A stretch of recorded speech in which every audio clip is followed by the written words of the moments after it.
এটি হাঁসখালির সেই শ্মশান, যেই শ্মশানে নাবালিকাকে ধর্ষণ করার পর অসুস্থ হয়ে গিয়ে সে মারা গিয়েছিল চুপি চুপি। সকালবেলা পুড়িয়ে দিয়েছিল সেই শ্মশানে, সেই শ্মশান এটি। তারপর থেকে বন্ধ। আর তারপর থেকে শ্মশানে কালী এবং শিব, এই দুটি এই দুটি ঠাকুরের কিন্তু পুজো বন্ধ। ওই শ্মশানে আর কেউ যায় না। মা কালী এখনো পর্যন্ত একদিনও পুজো পায়নি। শিব, সেও পর্যন্ত পুজো পায় না, নির্জলা হয়ে পড়ে রয়েছে ওখানে। তবে একটি ঘটনা, ধর্ষণের ঘটনা, বঞ্চিত করেছে শিব এবং কালীকে। আমরা তারপর থেকে কি আর দাহ করা হয় না? মানে গ্রামে এখানে সম্পূর্ণ দাহ করা বন্ধ?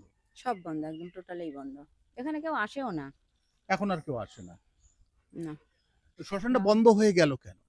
এই ঘটনার পরে বন্ধ হয়ে গেছে। মানে এটিকে আপনার গ্রাম থেকেই বন্ধ করেছে? না, না, আমাদের গ্রাম থেকে বন্ধ করেনি। প্রশাসন বা প্রশাসন। ওই সিবিআই যারা এসেছিলেন তারা কিছু একটা ভালো বুঝে যা বুঝেছে সেটার জন্যই বন্ধ।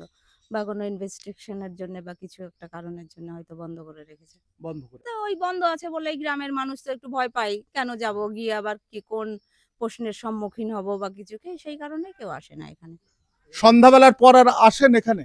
এখানে সন্ধ্যা কেন? দিনের বেলাও কেউ আসে না। দিনের বেলাও কেউ আসে না? না, না। এখানে বন্ধ আছে বলেই গ্রামের মানুষ আর এদিকে আসে না। না হলে এখানে মন্দির রয়েছে, শিব মন্দির রয়েছে, কালী মন্দির রয়েছে। এখানে আগে সব পুজো দিত। এখন আর আসেই না কেউ। আর পুজো কি করে হবে? তারপর থেকে কিন্তু শিব মন্দিরটা, এটি শিব মন্দির তাই তো? শিব মন্দিরটাও কিন্তু পরিত্যক্ত হয়ে রয়েছে। শিব উপরে কালী মন্দির, কালী মন্দিরটাও পরিত্যক্ত হয়ে রয়েছে। অর্থাৎ এখানে আর পুজোটাও হয় না তাই তো? মানে কেউ পুজোও দিতে আসে না? না, না। মানে একটা ঘটনার পর থেকে কিন্তু গ্রামের মানুষের অনেক উপাসনা থেকে আরম্ভ করে অনেক কিছু বন্ধ হয়ে গেছে, কিন্তু এখনো পর্যন্ত প্রত্যেকে মনে করে সে মেয়েটির আত্মা হয়তো এখনো পর্যন্ত এখানে কোথাও না কোথাও ঘুরে বেড়াচ্ছে।